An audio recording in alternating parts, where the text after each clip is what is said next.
Hallelujah. स्वागत है आपका परमेश्वर की सामर्थी हजूरी में। आज का पवित्र वचन मेरी भविष्यवाणियों की पुस्तक में से लिया गया है, जो कि परमेश्वर के प्रिय दास प्रेरित अंकुर यूसुफ नरूल्ला जी के द्वारा लिखा गया है। आइए हम आज के उस पवित्र वचन को पढ़ते हुए आगे चलते हैं और अपनी ज़िंदगी में गवाहियों को रिसीव करते हैं। हालेलुया।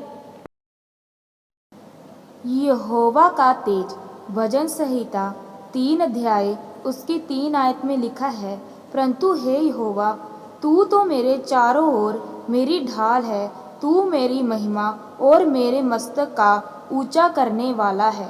मेरे प्रियो, जब महिमा आपके जीवन में आती है तो आप बढ़ते हैं जितना कि आप सोच भी नहीं सकते। महिमा का मतलब है कि जो कुछ उस समय स्वर्ग में चल रहा है वह माहौल आपको धरती पर नजर आता है। जैसे वहाँ स्वर्गदूत हैं और सोने की सड़कें हैं। जब आप आज भी जीवित चर्चों में देखेंगे तो जब उनकी चर्चों में महिमा उतरती है तो जिन लोगों के शरीर के अंग खत्म हो चुके होते हैं तो उस समय महिमा से वह अंग बन जाते हैं। जैसे कि अगर किसी के कान का पर्दा नहीं है तो उसके कान का पर्दा बन जाता है, और अगर दांत नहीं है तो उसकी जगह नए दांत आ जाते हैं। लेकिन आज चर्च महिमा के लिए प्रार्थना नहीं करती, क्योंकि उन्हें यह लगता है कि लोग इसे पाखंड समझेंगे। और यह महिमा आप पर तब उतरती है जब आप मोबाइल फ़ोन से अलग होते हैं और जब आप परमेश्वर की उपस्थिति में लंबे समय तक बैठते हैं। मेरे प्रियो, एक महिमा वह होती है जब परमेश्वर आपको गवाही देता है और आप लोगों को अपनी गवाही देते हैं। लेकिन दूसरी महिमा वह है जब मूसा पहाड़ पर परमेश्वर के साथ समय व्यतीत कर रहा था, तब वहाँ परमेश्वर का तेज उतरा था। पहली महिमा जब हम परमेश्वर के कामों को आँखों से देखते हैं, जैसे कि कोई देख नहीं सकता था वह व्यक्ति देखने लगा, कानों से सुन नहीं सकता था तो वह सुनने लगा। दूसरा, जब परमेश्वर की महिमा उतरती है तो आप आंसुओं से पवित्र आत्मा से भर जाते हैं, और जैसे जैसे वह महिमा बढ़ती जाती है तो परमेश्वर आपकी इज्जत को बढ़ाता है।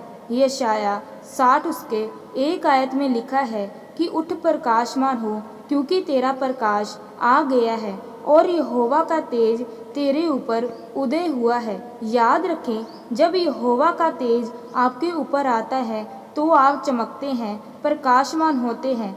मैं आपसे पाप और पवित्रताई के विषय के बारे में बात नहीं कर रहा हूँ, यह उससे एक अलग विषय है।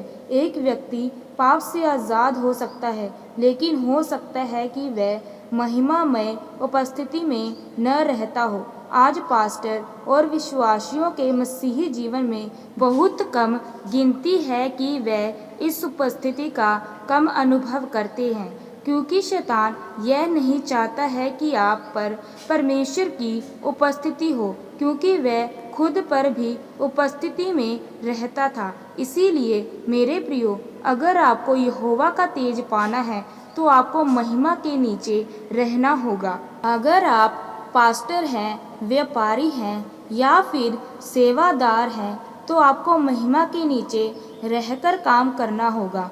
तब आपका जीवन बदलेगा और आप आशीषित होंगे। आमीन। हालेलुया। मेरे प्रियो, आइए हम सामर्थी प्रार्थना की ओर चलते हैं। सर्वशक्तिमान परमेश्वर, इस वचन के लिए मैं आपका धन्यवाद करता हूँ। परमेश्वर, मैं प्रार्थना करता हूँ कि मैं आपके परम पवित्र स्थान में जाकर आपकी उपस्थिति में रहूँ और आपकी महिमा को प्राप्त करूँ और आपके पवित्र नाम को महिमा दूँ। प्रभु यीशु मसीह के नाम में। आमीन। हालेलुया।